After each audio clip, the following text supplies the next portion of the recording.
여호수아 11장 16절에서부터 23절까지입니다. 그 땅에 전쟁이 그쳤더라. 오늘 우리가 배우는 말씀은 남부지역과 북부지역에서의 치열했던 가나안 전복전쟁을 간단하게 요약한 내용들이 기록되어 있습니다. 그러니까 여호수아 10장에서 벌어졌던 기브온 주민들의 구원 사건에서부터 아모리 다섯 왕과의 전쟁 사건, 그리고 하솔왕 야빈의 연합군과 전쟁 사건에서의 승리의 사건을 기록하고 있습니다. 그리고 그들이 거주했던 본거지와 영토들을 모두 점령했다는 승리의 결과와 내용들을 간단하게 요약하여 설명하고 있는 것입니다. 가나안 전복전쟁은 가나안 원주민들과의 싸움이기도 했지만 동시에 이스라엘 백성들이 하나님 말씀을 얼마나 신뢰하며 순종하느냐에 대한 싸움이기도 했습니다. 이스라엘 백성들이 하나님의 말씀을 온전히 신뢰하며 믿음으로 나아갈 때에는 언제나 승리를 경험했고, 반대로 자신들의 뜻과 생각을 의지하며 나아갈 때는 언제나 실패를 경험했습니다. 그러나 감사하게도 하나님은 실패까지도 사용하셔서 이스라엘 백성들에게 다시는 그러면 안 된다는 사실을 절실히 깨닫고 배우는 교육의 기회로 삼아주십니다. 실패도 있었고 성공도 있었고 잘한 것도 있었고 잘못한 것도 있었습니다. 그러나 하나님은 결국 모든 것을 합력하여 선을 이루사 가나안 정복전쟁을 승리로 마무리 짓게 하여 주셨다는 것이 오늘 우리가 배울 여호수아 11장 후반부의 내용입니다. 우리의 인생도 이와 동일합니다. 우리도 인생길, 신앙의 길 가운데 때론 넘어짐과 실패를 경험하곤 합니다. 하나님 앞에 잘못하기도 하고 불순종하다가 얻어맞기도 합니다. 그러다가 정신 바짝 차리고 열심히 하나님만 섬기고 하나님만 바라보면서 살아갑니다. 이렇게 우리의 인생은 참으로 굴곡도 많고 기복도 많은 인생입니다. 우리는 우리 자신의 이러한 굴곡과 기복 많은 삶을 바라볼 때마다 우리의 미래가 불안하기도 합니다. 내 삶의 앞날이 어떻게 될지 걱정이 되기도 합니다. 그러나 오늘 우리가 여호수아기 말씀을 공부했던 것처럼 결국 하나님께서 모든 것을 합력하여 선을 이루게 하실 것을 배울 수 있습니다. 이러한 면에서 가나안 정복전쟁은 우리들의 인생과 신앙길 가운데 경험하는 영적인 전쟁과 그 모습이 참으로 닮았다고 할 수 있습니다. 이스라엘 백성들이 가나안 전복전쟁에서 경험했던 모든 교훈들이 오늘날 우리들의 인생 속에서 경험하는 영적인 전쟁에서도 동일하게 적용될 수 있는 것입니다. 그러므로 우리는 오늘 가나안 전복전쟁을 정리하는 본문의 말씀을 통해서 다음과 같은 교훈을 배울 수 있습니다. 첫 번째로 이 전쟁은 하나님이 함께 싸우시는 전쟁이었습니다. 이스라엘 백성들이 경험했던 가나안 전복전쟁은 그들만의 전쟁이 아니었습니다. 이 전쟁은 하나님이 직접 이스라엘 백성들 가운데 임하사 그들과 함께 싸우는 하나님의 전쟁이었습니다. 본문 16절과 17절을 보시기 바랍니다. 여호수아가 이같이 그 온 땅 곧 산지와 온 네겝과 고센 온 땅과 평지와 아라바와 이스라엘 산지와 평지를 점령하였으니 곧 세일로 올라가는 한락산에서부터 헤르몬산 아래 레바논 골짜기에 바알 각까지라. 그들의 왕들을 모두 잡아 쳐 죽였으며, 이 말씀은 이스라엘 백성들의 가나안 땅 정복의 과정을 이야기해주고 있는 것입니다. 여리고성과 아이성을 시작으로 가나안 땅의 남부와 북부 지역을 점령했다는 것입니다. 가나안 땅은 산지가 아주 많은데 산지에 있는 견고한 성읍이나 평지에 있는 성읍이나 모든 곳에서 승리를 거두고 그곳을 쟁취했다고 나와 있는 것입니다. 우리가 계속해서 배웠듯이 이스라엘 백성들이 싸움을 잘하거나 가지고 있는 무기가 월등하게 좋았기 때문에 이 전쟁에서 승리한 것이 아닙니다. 이스라엘 백성들은 싸움을 전문적으로 하는 군인이 아니었고 그저 평범한 일반 사람들이었으며 더욱이 광야에서 태어나 자란 유랑민들이었기에 전쟁에 사용할 줄 아는 무기를 만들거나 보유할 수도 없었습니다. 또한 싸움에 대해서도 오늘날로 말하자면 아마추어 같은 사람들입니다. 이에 비해서 가나안 원주민들은 대부분 싸움에 능한 사람들이었고 전쟁에 사용할 좋은 전력적 무기들을 많이 소유한 사람들이었습니다. 이들 중에는 전쟁의 전문가들도 많았습니다. 그런데 전쟁의 결과가 어떻게 나왔습니까? 이스라엘 백성들이 승리했습니다. 그냥 승리한 정도가 아니라 모두 진멸하며 그들이 가진 모든 것을 빼앗고 점령하는 승리를 거두었습니다. 이렇게 전쟁의 아마추어였던 이스라엘 백성들이 승리할 수 있었던 이유가 무엇입니까? 바로 하나님이 그들 가운데 계셨고 하나님이 그들을 위하여 싸워주셨기 때문입니다. 그래서 여호수아에게 보면 하나님이 적들을 넘겨주셨다라는 표현이 자주 등장합니다. 이스라엘 백성들이 잘해서 전쟁에서 이긴 것이 아니라 하나님이 그들에게 적들을 넘겨주셨기 때문에 이길 수가 있었다는 것입니다. 저와 여러분도 마찬가지입니다. 우리는 우리의 인생길에서 신앙의 여정 가운데 많은 영적인 전쟁을 경험합니다. 영적인 전쟁은 꼭 신비적으로 해석할 필요는 없습니다. 하나님 말씀대로 순종하며 살아가야 할지 아니면 내 뜻대로 살아야 할지 이 두 사이에서 갈등하는 것이 영적인 전쟁입니다. 세상의 가치관을 가지고 죄와 타협하며 살아야 할지 아니면 믿음의 가치관을 가지고 죄를 멀리하며 거룩하게 살아야 할지 이 둘 사이에서 믿음의 선택, 성도로서 합당한 선택을 하기 위해서 힘쓰고 애쓰고 몸부림치는 것이 영적인 전쟁입니다.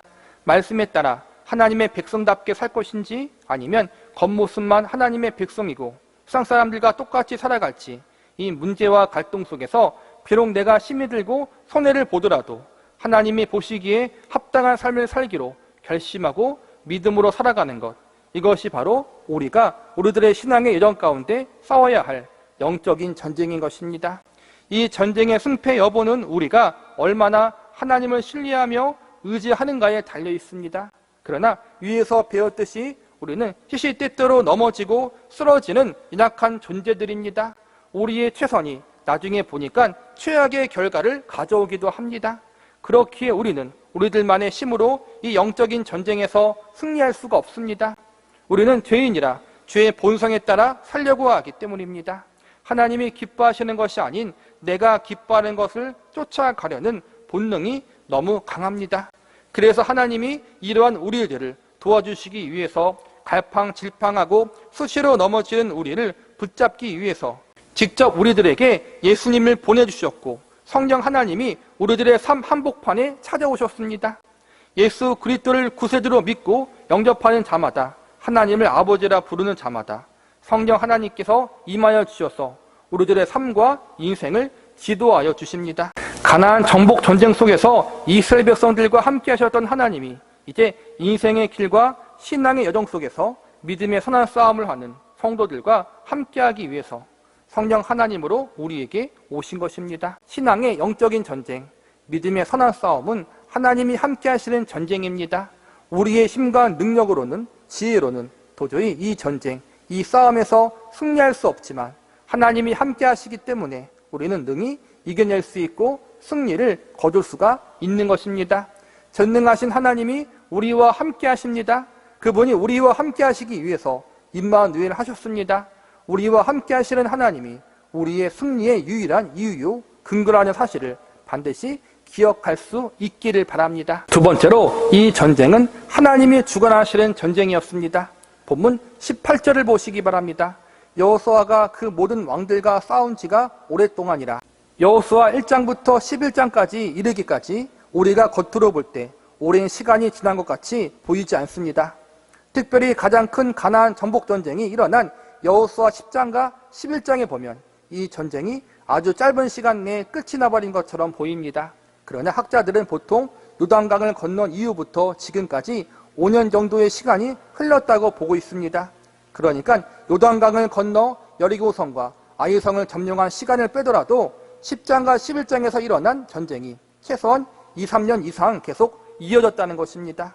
그만큼 가나안 정복 전쟁이 치열했고 힘든 전쟁이었던 것입니다. 하나님이 함께 하시고 하나님이 이기게 하신 전쟁이지만 이 전쟁에 참여했던 이스라엘 백성들 편에서는 참으로 고되고 힘들었던 전쟁이었을 것입니다. 우리는 빠른 것을 좋아합니다. 기도의 응답도 빠르게, 신앙생활의 성공도 빠르게, 헌신과 봉사의 결과도 빠르게 보여지고 이루어지는 것을 기대합니다. 그러나 하나님은 우리와 다르십니다. 하나님은 속도가 아닌 방향을 보시고 목적을 보십니다. 이 과정을 통해서 하나님의 백성들이 얼마나 성숙하고 얼마나 온전하게 되었는가, 이것을 가장 중요하게 보신다는 것입니다. 하나님의 능력이라면 애굽에 10가지 재앙을 내리셨던 것처럼 사실 아주 짧은 기간에 가나안 땅을 초토화시킬 수 있었습니다. 애굽에 10번째 재앙이 내린 것처럼 죽음의 천사들을 동원했다면 사실 단 하루 만에 모든 가나안 원주민들을 진멸하실 수도 있었습니다. 그러나 하나님은 그렇게 안 하시고 오랜 시간을 걸려 고생케 하시고 힘쓰고 애쓰게 하심으로 가나안 땅을 정복하게 하십니다. 그 이유는 바로 이 기간과 과정을 통해서 이스라엘 백성들이 하나님을 보다 더 잘 의지하고 하나님 말씀을 더욱 잘 순종하는 자들로 훈련시키기 위해서입니다. 가나안 정복 전쟁은 사실 하나님 백성들에게 기업을 주기 위한 전쟁이 아니라 그들이 하나님의 주신 기업을 올바르게 잘 누리고 그곳에서 건강한 믿음의 사람으로 잘 살아가게 하기 위한 교육과 훈련의 전쟁이었던 것입니다. 땅을 기업으로 주는 것은 하나님 편에서 어려운 것이 아닙니다. 기적과 이적을 통해서 그냥 손가락만 까딱하셔도 이루어질 수 있습니다. 시간이 오래 걸릴 필요가 없습니다. 그러나 하나님 편에서 보실 때 가나안 땅을 기업으로 주는 것보다 더 중요한 것이 있으니 그것은 바로 하나님 백성들의 성숙과 성화입니다. 그들이 하나님의 부르심을 받은 백성답게 하나님의 택함을 받은 백성으로 합당한 수준에 이르도록 만드시고 이끄시는 것이 더 중요하다는 것입니다. 이러한 훈련과 교육에는 반드시 시간이 필요합니다. 우리도 마찬가지입니다. 구원은 단번에 이루어지지만 성화는 단번에 이루어지지 않고 점진적으로 이루어집니다. 하나님의 백성과 자녀라는 신분은 예수님을 믿고 영접한 그 순간 즉각적으로 얻어지지만 하나님의 백성과 자녀라는 신분에 걸맞는 수준에 이르기까지는 평생이라는 시간이 필요합니다. 지금 이스라엘 백성들이 이러한 시기를 경험하고 있는 것입니다.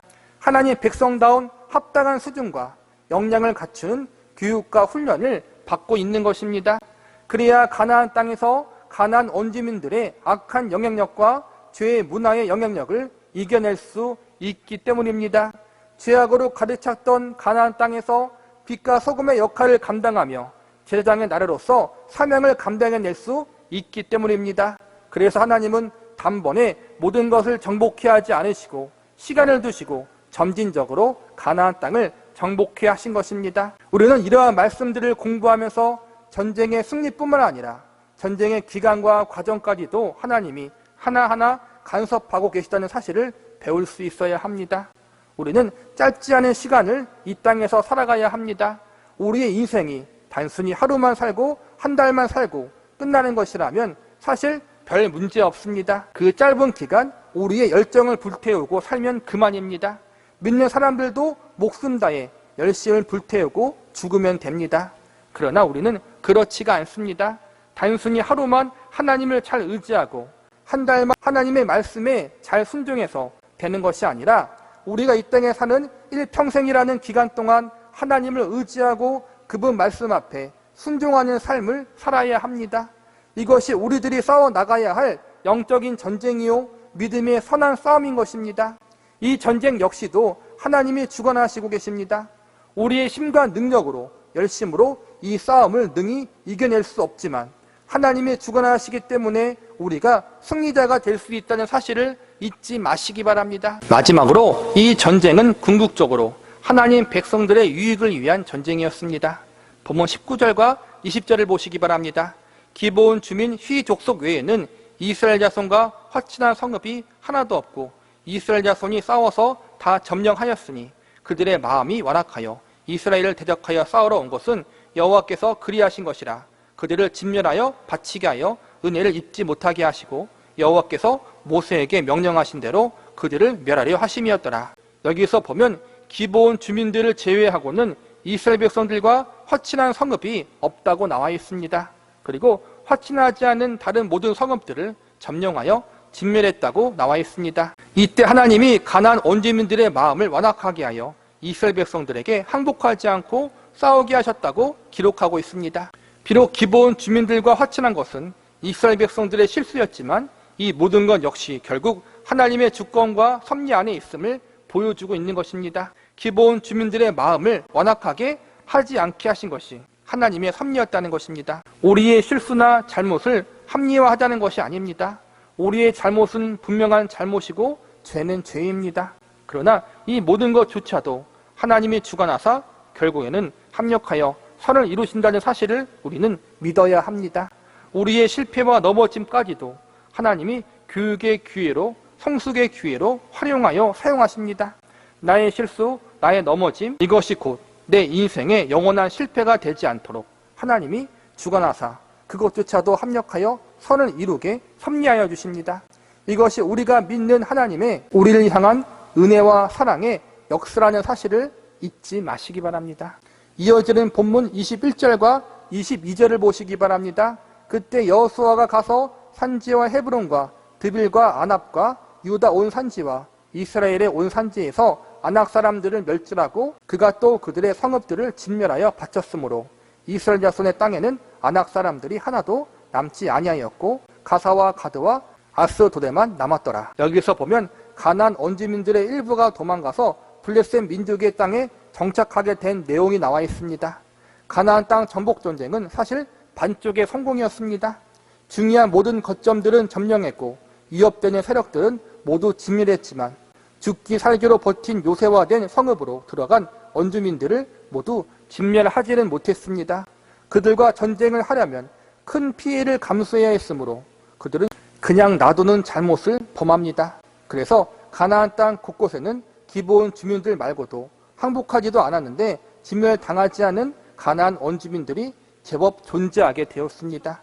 이 일로 인해서 하나님은 그들이 결국에는 이스라엘 백성들을 찌르는 가시가 될 것이라고 말씀하십니다. 그리고 그 말씀대로 추사시대에 접어들면서 남아있는 원주민들의 죄의 문화와 우상 숭배의 문화에 영향을 받은 이스라엘 백성들은 타락의 길로 걸어가게 됩니다. 여호수아 시대 이후에도 이스라엘 백성들은 지속적으로 가나안 땅 주변에 있던 이방 민족들을 점진적으로 모두 점령해야 했습니다. 이것이 하나님의 뜻이었습니다. 그런데 타락하고 부패하여 그 일도 이루지 못하고 실패하게 됩니다. 이 일로 인해 수백 년 동안 이스라엘 백성들은 고통을 받습니다. 그들이 진멸하지 못한 원주민들로 인해 타락하고 그들이 점진적으로 점령해야 할 다른 이방 민족에 의해서 오히려 공격당하고 조공을 바치며 식민지 나라처럼 살아갑니다. 이방인들 때문에 하나님께 오랜 시간 동안 많이 징계를 받고 혼인합니다. 분명 이러한 것은 이스라엘 백성들의 잘못입니다. 그런데 나중에 보면 하나님께서 이스라엘 백성들이 점령하지 못한 민족들을 시험의 도구로 사용하셔서 이스라엘 백성들을 훈련시키는 일에 사용하십니다. 광야 40년 생활도 분명 이스라엘 백성들의 불순종과 범죄로 인해서 발생한 것입니다. 그들의 실패였습니다. 그런데 하나님은 이 실패의 사건을 통해서 이스라엘 백성들을 훈련시키심으로 성숙한 하나님의 백성으로 만드는 기회로 삼으십니다. 이에 대해서 신명기 8장 2절과 3절에 보면 이렇게 나와 있습니다. 내 하나님 여호와께서 이 40년 동안 내게 광야길을 걷게 하신 것을 기억하라.